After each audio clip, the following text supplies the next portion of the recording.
Live from New Delhi, you're watching DD India News Hour, India's voice to the world. I'm Tanvi Taneja, coming up in the next hour. India hits back after Trudeau admits Canada had no hard evidentiary proof linking India to Niger's killing. Says PM Trudeau solely responsible for the damage done to India-Canada ties. India's President Draupadi Murmu in Malawi for bilateral talks in the last leg of a three-African nation tour to interact with business leaders shortly. Immigration becomes a hot topic of discussion during the campaign trails of Democratic presidential nominee Kamala Harris and her Republican rival Donald Trump.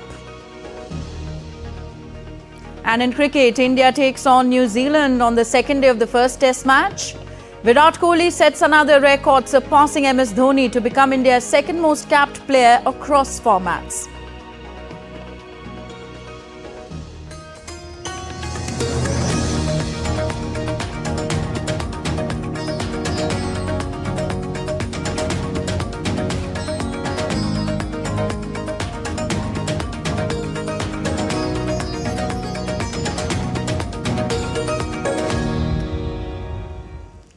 In a massive embarrassment for Canada, the country's Prime Minister Justin Trudeau in the early hours of Thursday morning acknowledged before a commission of inquiry that he had not provided India with concrete proof regarding the killing of Khalistani terrorist Hardeep Singh Nijjar on Canadian soil. Responding to which, the India's Ministry of External Affairs said what it has heard only confirms New Delhi's consistent stand that Canada has presented us no evidence in support of the serious allegations it chose to level against India and Indian diplomats.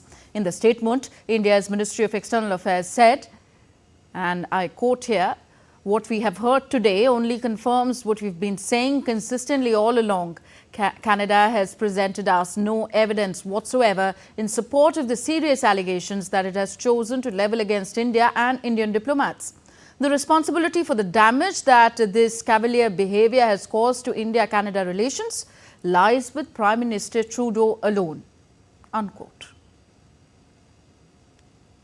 On India's statement, reacting to Canadian Prime Minister Justin Trudeau's statement, Canadian journalist Daniel Bodman said that they did not come out with hard evidence, they came out with intel, and India gets to stick to its guns. So many scandals that this Indian scandal will be lost within the noise of the next scandal, which should debut in a week or so. And that's, but a win for India. They didn't come out with hard evidence. They came out with intel, and India gets to stick to its guns. And what's the world going to do?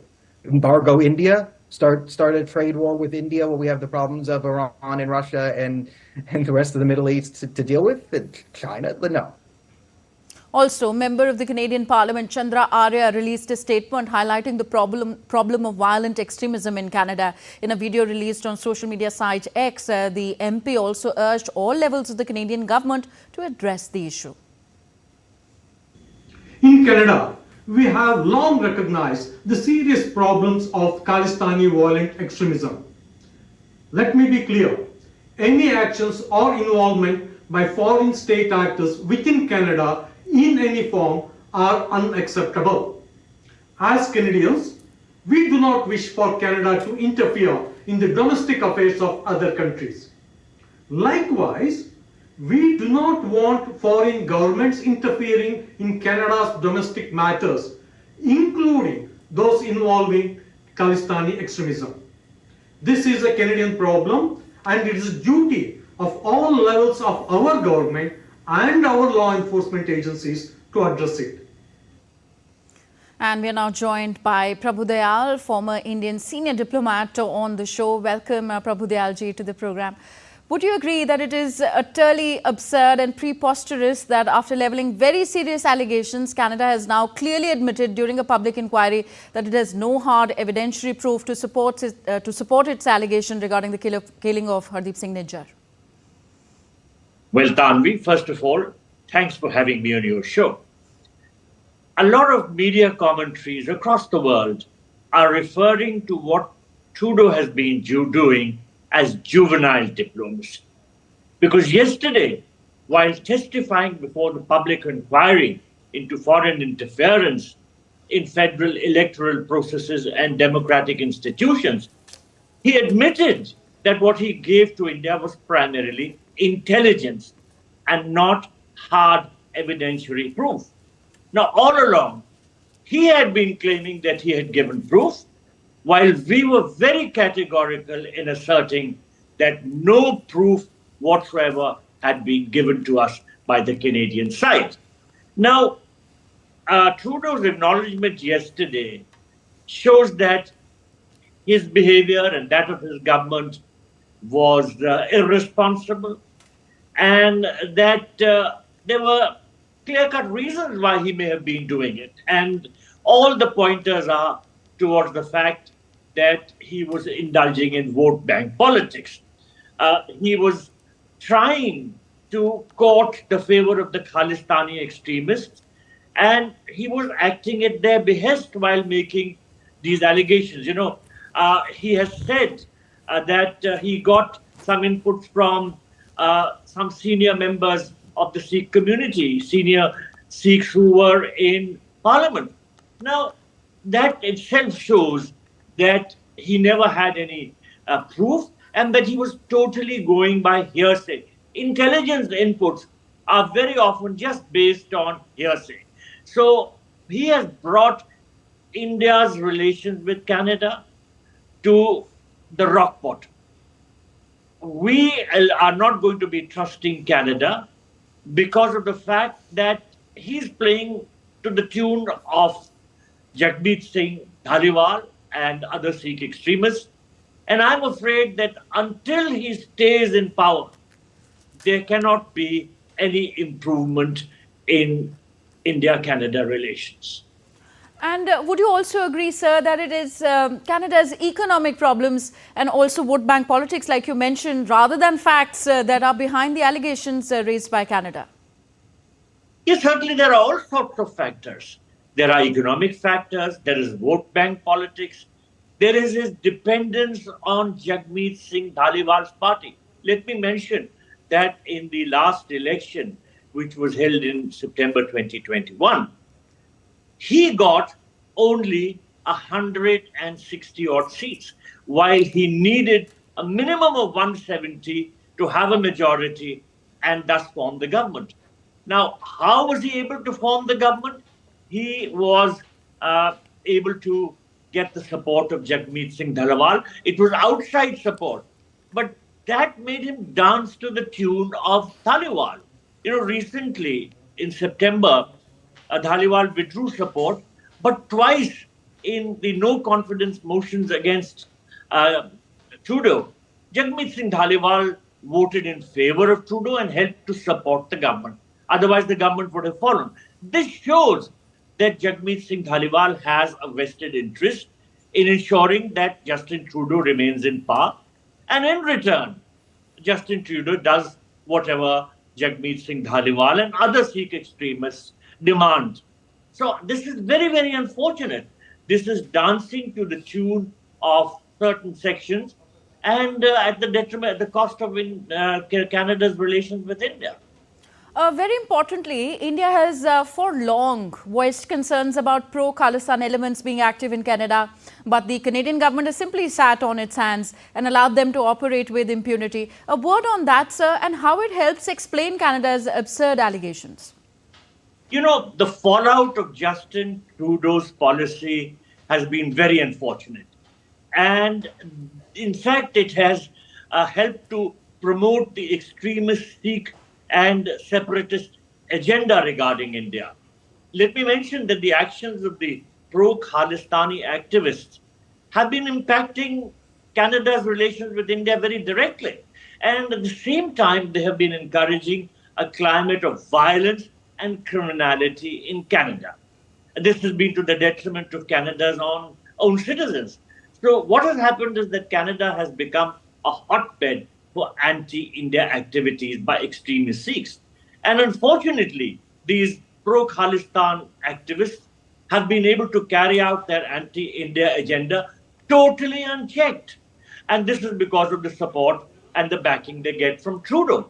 Let me mention that last year on the 4th of June, these radical Sikhs held a parade in Brampton glorifying the assassination of Indira Gandhi. And the Brampton demonstration had a tableau of Indira Gandhi with blood on her clothes and a poster that read, "Revenge of attack on Sri Darbar Sahib." Again, this year, I think it was in April, there was a get-together at the Sikh Gurdwara, and that was attended by Justin Trudeau. And there again, the extremist Sikhs raised anti-India slogans and threats to the integrity of India. And all this was tolerated. In fact, the slogan chanting at the gathering was very disturbing, but it showcased the ongoing atmosphere of anti-India separatism, extremism, and violence within Canada's political space, which goes all this goes on right under Trudeau's nose. So he is directly responsible, and he has now been making irresponsible, baseless allegations, which we have been refuting. He's been claiming to give us proof, and now yesterday he acknowledged no proof was given by him, that whatever he said was on the basis of intelligence input. So he is a total fraud, and unless he goes, I'm afraid there can be no normalization and improvement in Indo-Canadian relations. In fact, even sections of the Canadian media itself and experts in Canada have criticized Prime Minister Trudeau for the unsubstantiated allegations against India. Your view on that? Well, I think the Canadian media has been realizing that Justin Trudeau is behaving very irresponsibly, and whatever he's been doing has been harming Canada's interests. He has just been trying to hang on to power. And as I said earlier, he's been dancing to the tune which is being played by the extremist Sikhs because he needs their support. He needs their financing also. So the Canadian media knows really what's going on, and some sections of it have been very, very open in regard to exposing what his activities are. I may mention that we have been consistent in telling the Canadians that if they are making allegations, they must substantiate these with proof. Unfortunately, they had no proof. So they kept on making these baseless allegations. And now they say they had some intelligence inputs. I'm afraid they are going to be a laughing stock. And how do you see the current situation likely to affect the economic and people-to-people ties between India and Canada? Well, unfortunately, the people-to-people ties do get impacted. There is an impact also on the economy. If the political relationship is not good, for sure, trade and economic relations are impacted. Indian companies will hesitate and will only source their products from Canada if there is no other alternative. Otherwise, sensing that there are political difficulties in the relationship, they will try and look at alternatives. At the same time, one of the biggest sufferers are going to be people. Because with the downsizing of the High Commission of India in Ottawa and the downsizing also of the Canadian High Commission here, there are going to be some problems in the issuance of visas and work permits and such things. So the people-to-people relationship will be impacted. People from Canada who are of Indian origin but now Canadian citizens will find it difficult to obtain visas because there is to be a delay. And similarly, people from India who want to go and visit their relatives will find things difficult. So the people-to-people relationship will be impacted in this sense, as also in areas like cultural interaction, because cultural interaction depends on how smooth and good the political relationship is. If there is hostility, why would cultural troops even think of going to Canada? So I'm afraid that what Justin Trudeau has been doing is going to have a totally harmful all-round effect on Canada-India relations. And at the same time, unless the Canadian voters remove him from power, I don't see any possibility of any improvement in the bilateral relationship. All right, we leave it here. Thank you very much, Prabhu Dayalji, for being with us on the show and explaining to us the impact of India-Canada deepening diplomatic row at the moment. Thank you so much. Still to come on DD India News Hour. Ukrainian President Zelensky discusses long-range weapons and implementation of his victory plan with US President. Details ahead.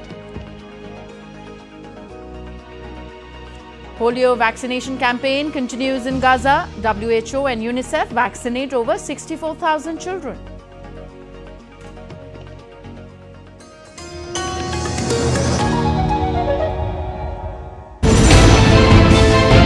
Geopolitics and trade deals. Economic challenges amid development. Hard work and the path to prosperity. It's the economy, always. Between walkers, money is what money does and says. Supply creates its own demand. Between the bulls pulls and bears tears. When supply chains globalization and India rises to the podium. We'll get you centered with the Economic Brief at 8 p.m. every Thursday on DD India.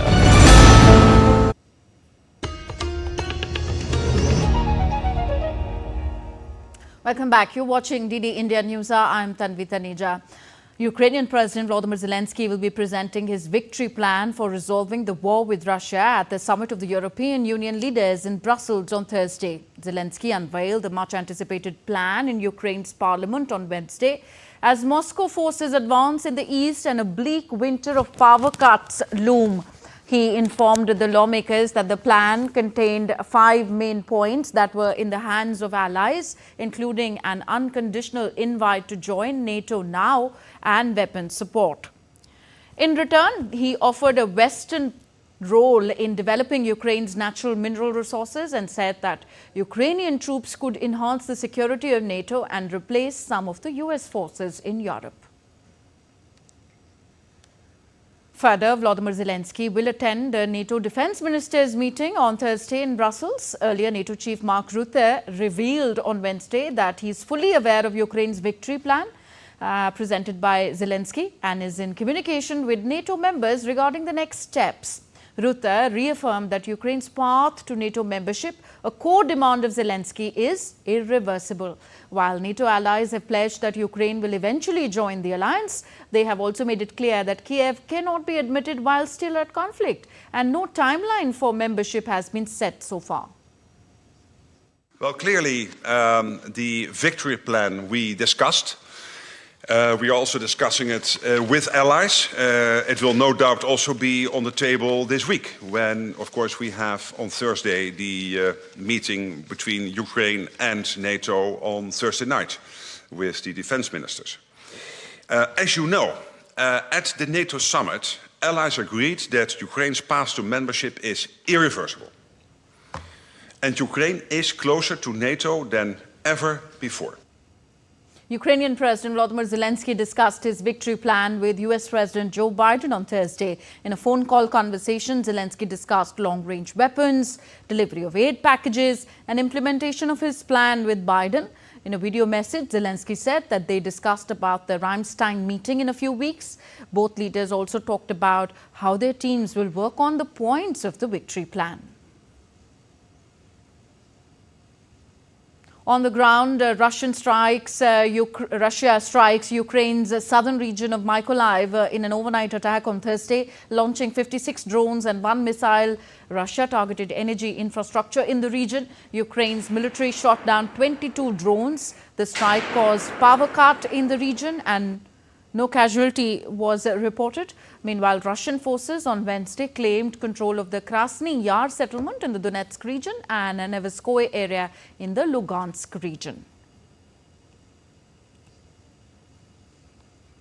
A day after US demanded Israel to improve humanitarian conditions in Gaza or risk military aid in a letter which got leaked, US Defense Secretary Lloyd Austin spoke to Israeli Defense Minister Yoav Gallant. The two leaders discussed Israel's operations in Lebanon and the humanitarian situation in Gaza. As per a statement issued thereafter, Secretary Austin encouraged the government of Israel to continue taking steps to address the dire humanitarian situation, noting the recent action by Israel to increase the amount of humanitarian assistance entering Gaza. Austin and Gallant also discussed an advanced US anti-missile system that Washington has deployed to bolster Israel's air defenses. The U.S. military has struck Houthi weapons storage facilities with Houthi-controlled areas of Yemen. A U.S. defense official said that the U.S. Central Command forces conducted multiple airstrikes on numerous Iran-backed Houthi weapons storage facilities within Houthi-controlled areas of Yemen.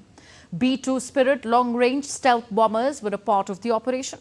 The defense official said that the weapons were used to target military and civilian vessels navigating international waters throughout the Red Sea and the Gulf of Aden.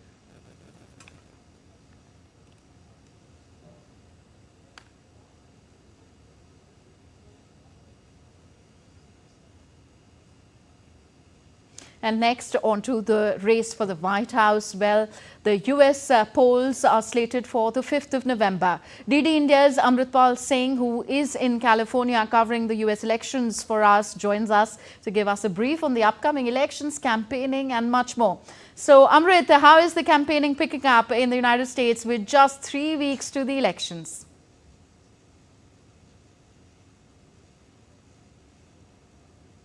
Reached its pinnacle. It's assumed a feverish pitch really here in the United States, with both candidates focusing more on the swing states. Kamala Harris gave an interview to Fox News, which is a conservative channel here. So it was quite a sparring that one saw on television on Fox News between the anchor Brett Baier and Kamala Harris, with Brett Baier interrupting Kamala, and Kamala took quite a...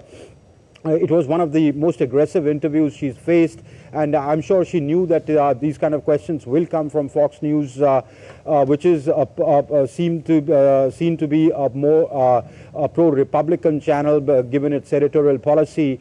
But to be fair to Kamala Harris, she took the questions on the chin. She is an effective practitioner of filibuster.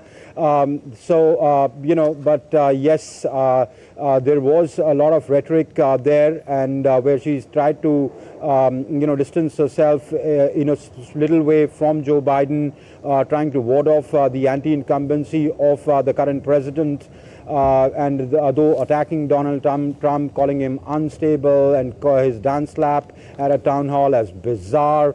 So things like that. While Donald Trump has been attending town halls, the latest one, which was moderated by South Dakota governor, where he took a break and went on to dance on for 9 songs. And he said, shut off the questions. Who's interested in the questions? Turn on the music, and let's dance. So that was quite something.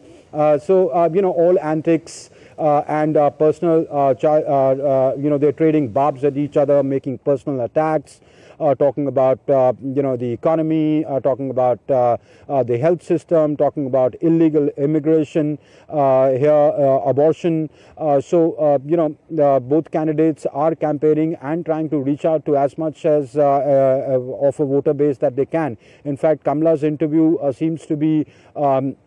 to Fox News seems to be she's trying to target the women, especially the women who may have Republican leanings, given that they may not want to go with Trump. So that is what it was. Her strategists would have planned an attempt to reach out to the women who, because she's a woman candidate. So both sides are trying to play as much to the gallery, one, and secondly to reach out to as much of a voter base that they can.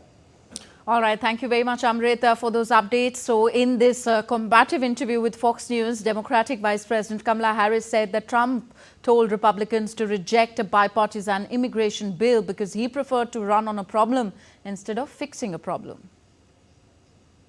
Presidency will not be a continuation of Joe Biden's presidency.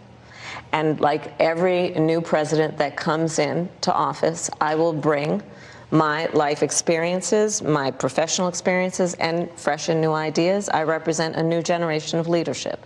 Let's all be honest about that. I have no pride in saying that this is a perfect immigration system. I've been clear, I think we all are, that it needs to be fixed.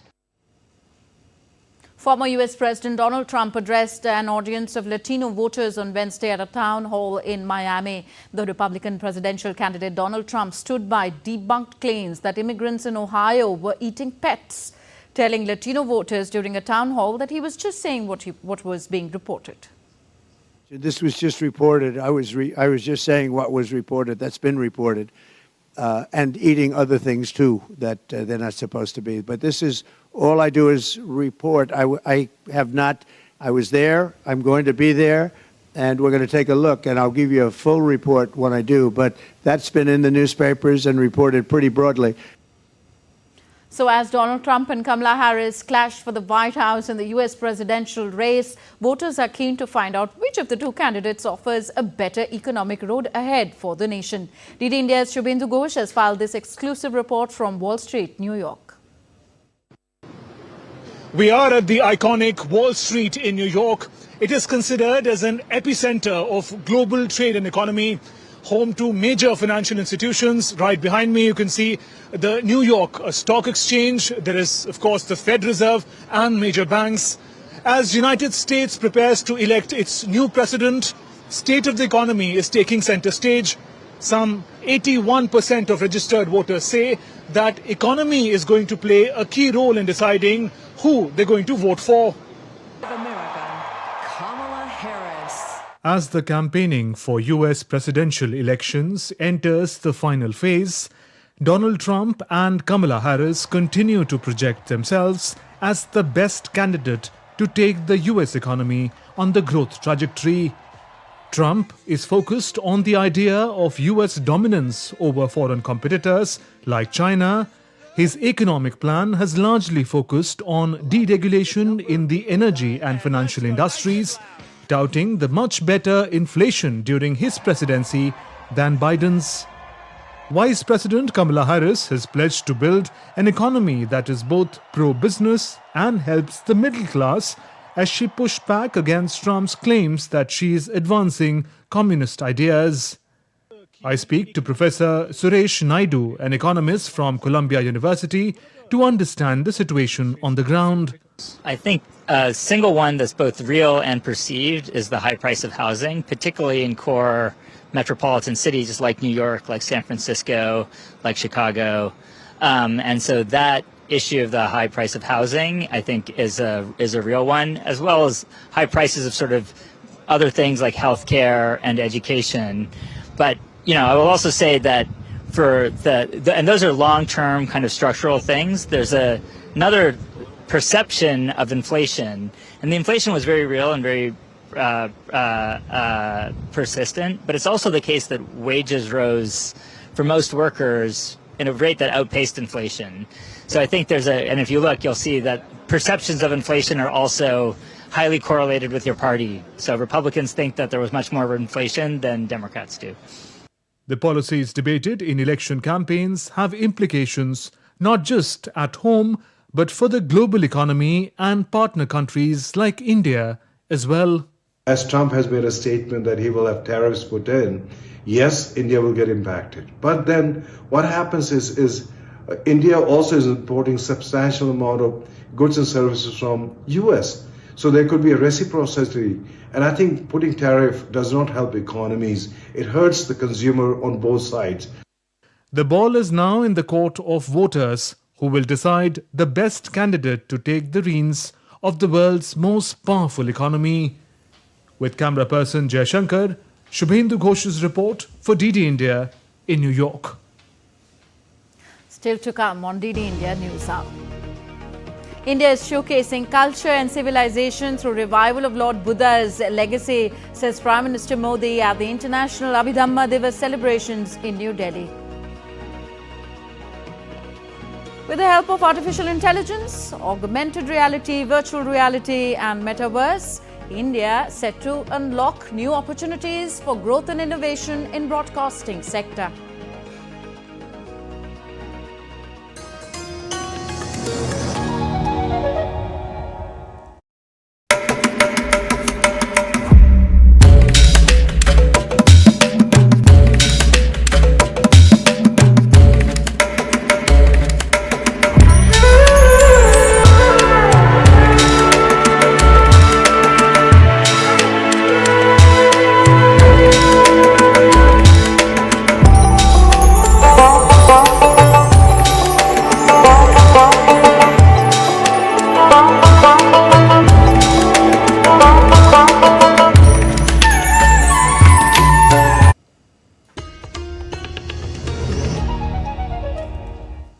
Welcome back. You're watching DD India News Hour. I'm Tanvi Taneja. A quick look at the headlines we're tracking at this hour. India hits back after Trudeau admits Canada had no hard evidence linking India to Niger's killing, says Prime Minister Trudeau, solely responsible for the damage done to India-Canada ties. Immigration becomes a hot topic of discussion during the campaign trails of Democratic presidential nominee Kamala Harris and her Republican rival Donald Trump. And in cricket, India takes on New Zealand on the second day of the first Test match in Bengaluru. Virat Kohli sets another record, surpassing MS Dhoni to become India's second most capped player across formats.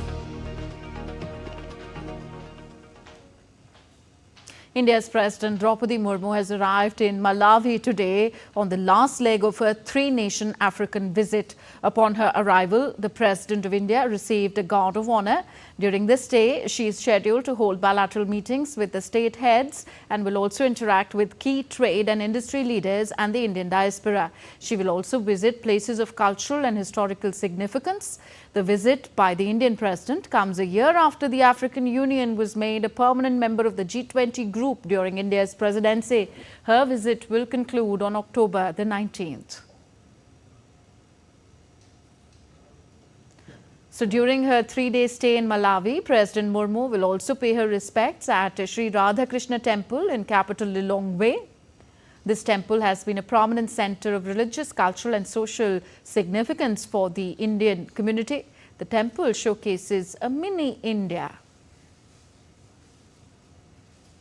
We have many years of relationship between India and Malawi, and by this visit it will cement more heavily that these two countries come together, and we are always grateful to India for the support and donations and grants given to us for the local people. Malawi is a warm heart of Africa, and India is in our heart. So we are so excited to see our President of India here in Malawi. So we hope that we will have more business relations happen in India between Malawi. We have more than 900 community members in Lilongwe, and we celebrate each and every religious function in Lilongwe. And we feel very proud about Lilongwe city because all the community works in together. We are also very thankful to the Malawi government. Having settled here in Malawi, they allowed us to carry on with our culture, which we've managed to do. And so they kept that environment free and for everyone to practice what we want. I've been in Malawi past 22 years. We are very happy to have our president, and it is definitely going to boost up our friendship relations between India and Malawi. India's Prime Minister Narendra Modi participated in the International Abhidhamma Divas program and recognition of Pali as a classical language in the national capital. Abhidhamma Divas commemorates the descent of Lord Buddha from the celestial realm after teaching Abhidhamma. The recent recognition of Pali as a classical language, along with 4 other languages, enhances the significance of this year's International Abhidhamma Divas celebrations, as Lord Buddha's teachings on Abhidhamma are originally available in Pali language.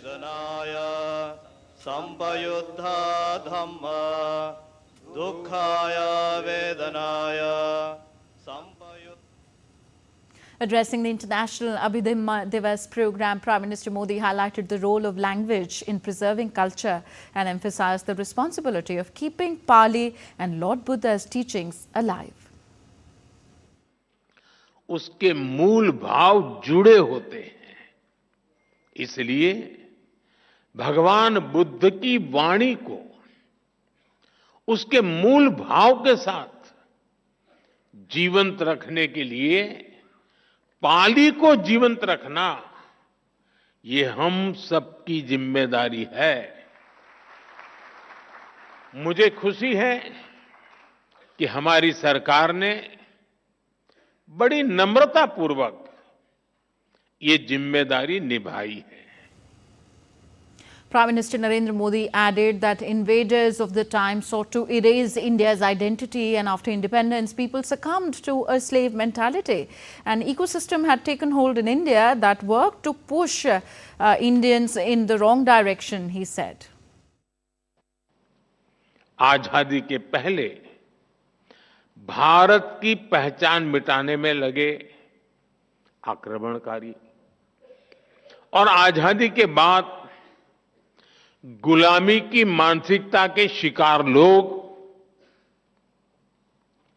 Bharat में एक ऐसे ecosystem का कब्जा हो गया था जिसने हमें उल्टी दिशा में धकेलने के लिए काम किया।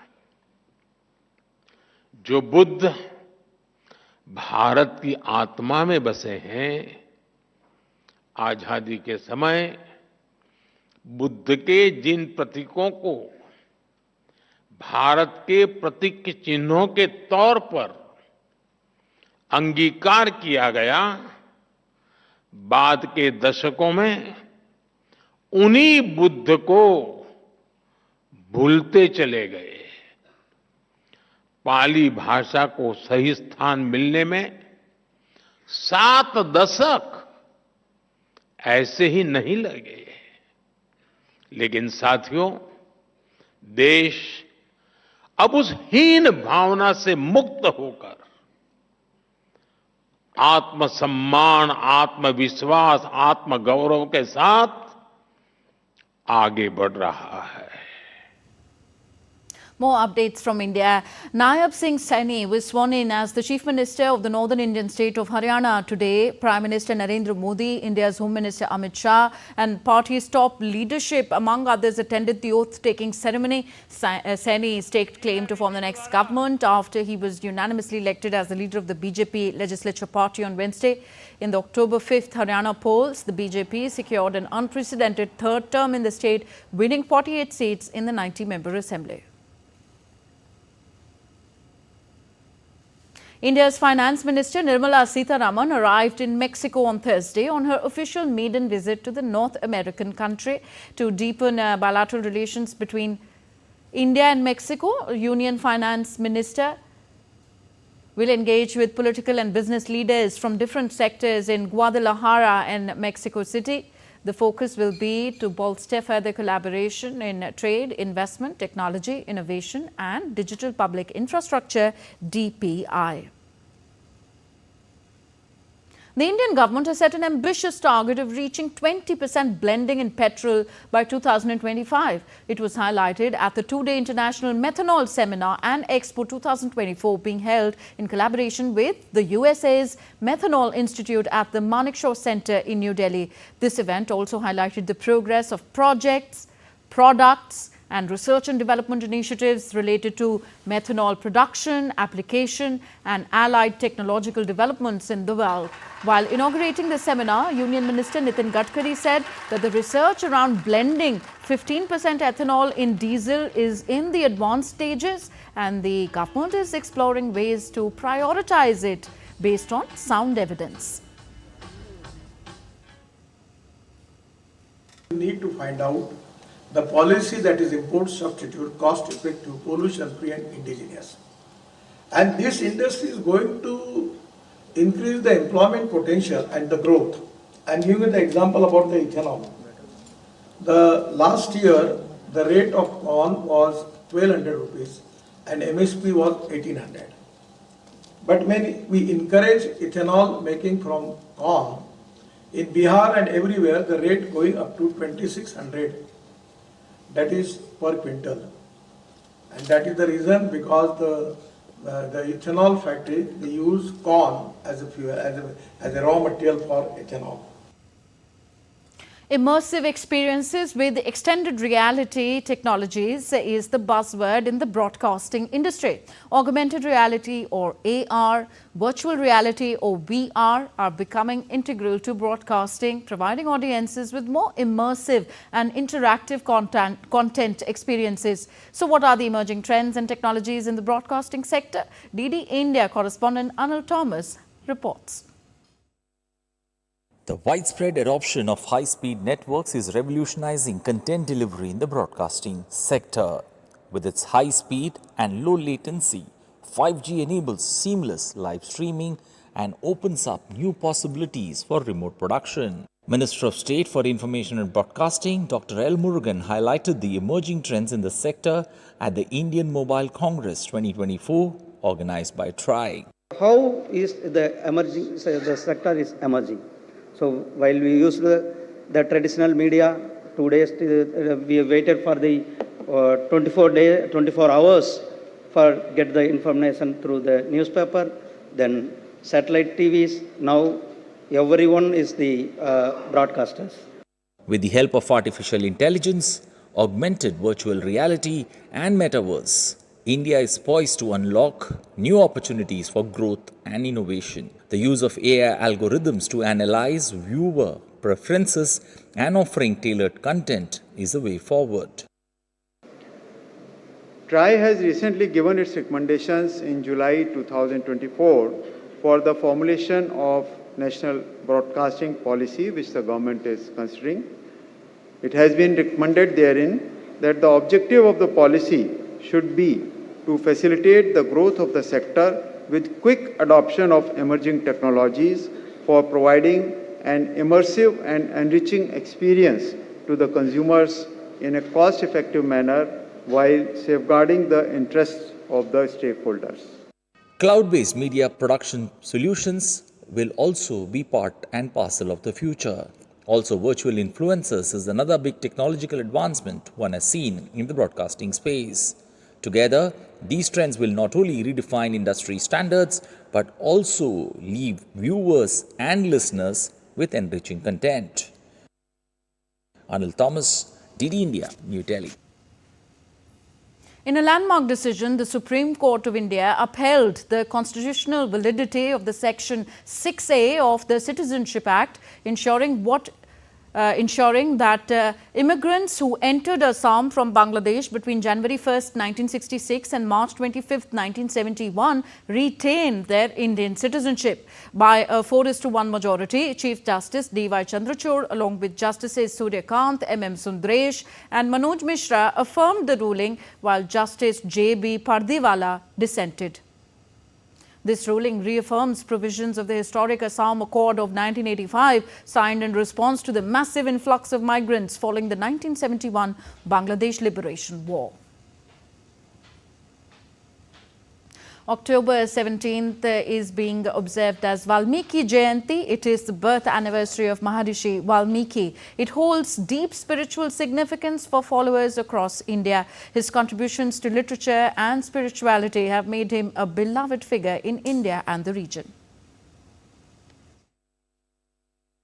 The birthday of sage Valmiki, who is credited with writing the mythological Indian epic Ramayana, is celebrated as Valmiki Jayanti. He holds a special place in Hindu literature and spirituality, regarding as the Adi Kavi and the first poet of Sanskrit language. One of his works, Ramayana, tells the story of Lord Ram, his wife Sita, and their companion Hanuman.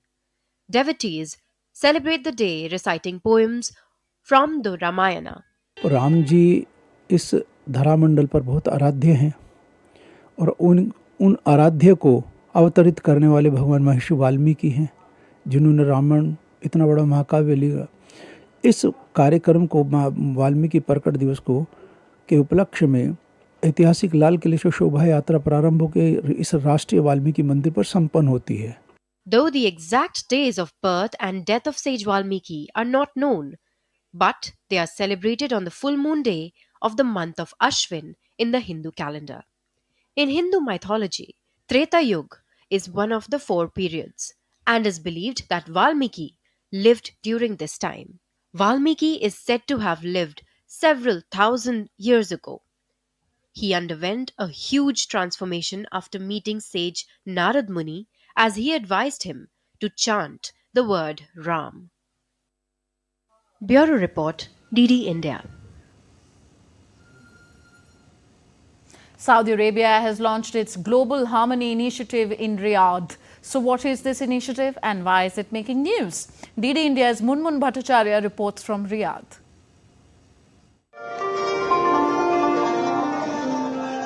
A mesmerizing symphony being played by Mohammad Bashamak on the musical instrument Kanun. On the other side of the sprawling hallway of Hotel Movenpick in Riyadh, Arabs can be seen serving coffee brewed from coffee beans from different regions of Saudi Arabia. An aesthetic setting for the launch of the Global Harmony Initiative by the Ministry of Media of the Kingdom of Saudi Arabia. This initiative is part of the Quality of Life program that aims to achieve the objectives of Vision 2030 of Saudi Arabia. The initiative aims to promote quality of life and develop stronger bonds between expatriate communities in Saudi Arabia and the Saudi society through cultural promotion. At the launch, short films were played. They showcased the diverse lives of residents in the kingdom, their social and recreational activities, their contributions to the economy, their success stories, cross-cultural harmony in the kingdom, and its government's and private sector's efforts to improve quality of life in Saudi Arabia. It's the Global Harmony Initiative launched by Ministry of Media as a part of Quality of Life program, which is one of the programs of Vision 2030. The objective is to show how Indian society is living with Saudi societies here in harmony. It involves so many activities. One of them is to show the success stories of Indian. We have our Indian colleagues are working with us in all projects here, all sorts of projects. They are participating to Vision 2030 in many projects. They are helping in all aspects and all type of projects. Indian Ambassador to Saudi Arabia, Dr. Suhail Khan, attended the launch of the Global Harmony Initiative. Indian community in Saudi Arabia is 2.65 million strong and is a living bridge between the two countries. Their numbers are increasing steadily, and over the last 1 year alone, an estimated 2 lakh Indians have come to Saudi Arabia for employment. There is wide recognition in the kingdom of their contribution to the economic development of Saudi Arabia. The Global Harmony Initiative of the Ministry of Media of the Kingdom of Saudi Arabia shows the intermingling of cultures between the diaspora of 14 countries living here and the people of the kingdom. The essence of the initiative is to highlight how the diaspora of these countries have contributed significantly to the Saudi Arabian economy and have also culturally integrated with the Saudi society. With cameraman Pramod Negi, this is Murmu from Riyadh for DD India. On the second day of a polio vaccination campaign in Gaza, WHO and UNICEF vaccinated over 64,000 children. So far, the authorities have vaccinated around 157,000 children. WHO Director General also called on Israel to allow WHO access to the north. Amid the conflict, polio has re-emerged in besieged Gaza, where the humanitarian crisis has left most medical facilities and the sewage system in ruins. And next we take a look at what else is making news around the world. A Vietnamese property tycoon was sentenced to death for fraud totaling $27 billion. The tycoon arrived in court on Thursday to face a potential life sentence in a related trial on money laundering charges. Property developer T. Mai Lan was found guilty in April of swindling cash from the Saigon Commercial Bank, which prosecutors said she controlled in one of the biggest corruption cases in history, and sentenced to death. Mexico's former top security official, Genaro Garcia Luna, was sentenced to more than 38 years in a U.S. prison for aiding the very drug cartels he was tasked with dismantling. Garcia Luna, 56, was convicted at a high-profile trial in New York last year of taking millions of dollars in bribes to allow the Sinaloa cartel to smuggle tons of cocaine. Kenya's upper house of parliament is set to vote on Thursday on whether to remove Deputy President Rigathi Gachagua from office in an unprecedented political saga that has gripped the nation. The Senate will give its verdict at the end of the second day of an impeachment trial. Beaches in Sydney, including the iconic Bondi, were closed to bathers on Thursday after hundreds of black balls suspected to be toxic washed up on the city's shores. Bondi and Morobra Beach to the south were later reopened.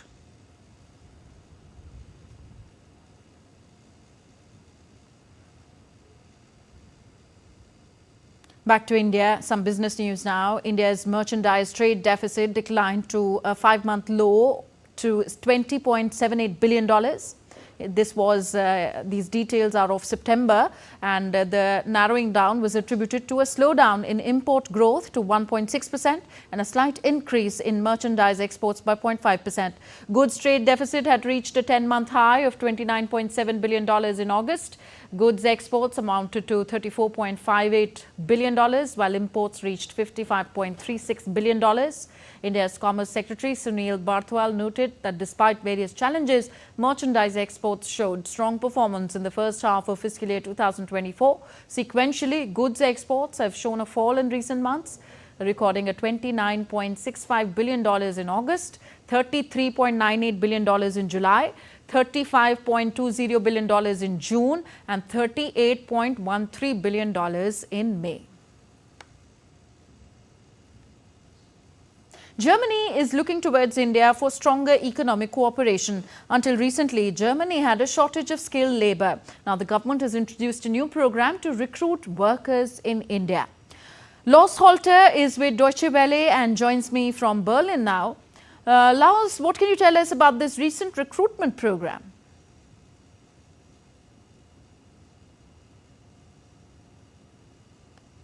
Thanks for having me. Well, it's yet another push to fill all these unfilled positions that have become a major problem for the German economy. Especially small and medium-sized companies have found it hard in recent years to find trainees or apprentices, or generally to hire the people they need to keep business going. Now, the government has that program now they call Indian Skilled Worker Strategy, and they're announcing it just 1 week before Chancellor Olaf Scholz is going to visit India. He's traveling there with a strong delegation that includes the economy minister and the labor minister, and those latter two are planning a multi-pronged approach towards young people in India. They want to visit schools to talk to students about life in Germany as an opportunity.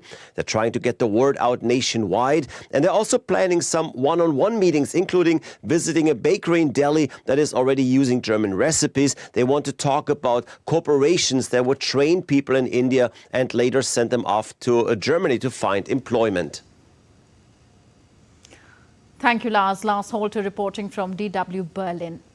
On to sporting action now. First news from cricket. New Zealand bundled out India for a paltry score of 46 runs on the second day of the first test match in Bengaluru. Opting to bat first, India got off to a horrific start as they kept on losing wickets regularly. Only Rishabh Pant and Yashasvi Jaiswal were the two batters who scored in double digits. 5 Indian batters departed for duck, registering an unwanted feat for India in Test cricket. It is also the lowest total for India in home conditions. For New Zealand, Matt Henry took a 5-wicket haul while William O'Rourke claimed 5 wickets. I beg your pardon, Rock claimed 4 wickets. India is gearing up for its maiden Kho-Kho World Cup, which will be held in New Delhi next year. The logo was unveiled at an event in India's capital where Kho-Kho Federation's president had an exclusive interaction with DD India's Gaurav Kumar. He spoke about the importance of the maiden event. Right now we have with us KKFI President Sudhanshu Mittal with us. Let's talk to him and try to know what he's aiming for the Kho-Kho World Cup. So first of all, lots of congratulations, because it is the first time of Kho-Kho history that World Cup is going to be held, and it's going to be held in India. What's your say about it? It's a very proud moment for all of us. Having Bharat ka khel going global is a dream we saw, and it's a reality today. Today, 24 countries are going to participate with 32 teams for the men and women first Kho-Kho World Cup, which will be held from the 13th January till the 19th January at New Delhi. Participation from all continents are being represented. Then you have technology at its best. You have the Indian hospitality you'll have at the best. So this World Cup will then take Kho-Kho to every single household globally. And we had the dream of Olympic 32. Kho-Kho has to be a part of Olympic 32, and I'm sure this World Cup will be the facilitator for that. As you have said that the 24 countries will be going to participate in this. So there's a lots of preparation now. It's on to the KKFI. So how you will go by step for the preparation? We have already prepared ourselves for the last 6 months. That is how we've got all the teams together. That's how we've launched it together. Now there are multiple launches which will happen. You'll have the mascot launch, you'll have the anthem launch, you'll have the brand ambassador launch.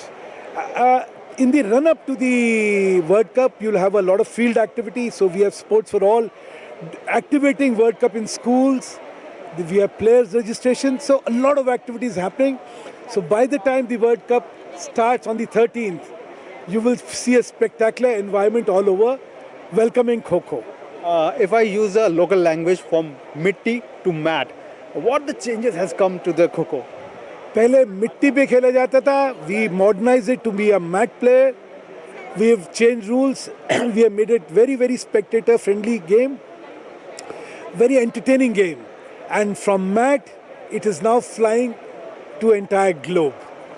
Can we see in coming days its trophy traveling from different parts of India?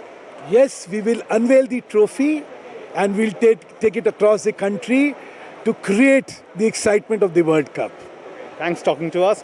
So this is Sudhanshu Mittal who's saying that this World Cup will definitely change the era of Kho-Kho in the world. With cameraman Piyush, this is Gaurav Kumar reporting for DD India. Quite a spectacle it would be, the International Kho-Kho World Cup being held in January next year in New Delhi. With that, we wrap up this edition of DD India News Hour. Do let us know your thoughts on the news of the day. Connect with us on our different social media handles. And of course, you can download our DD India mobile app on Android and iOS platforms. Scan the QR code on the screen to download now. So we'll be back with more news as it breaks here on DD India. I'm Tanvi Taneja from all of us here in New Delhi. Thank you for watching.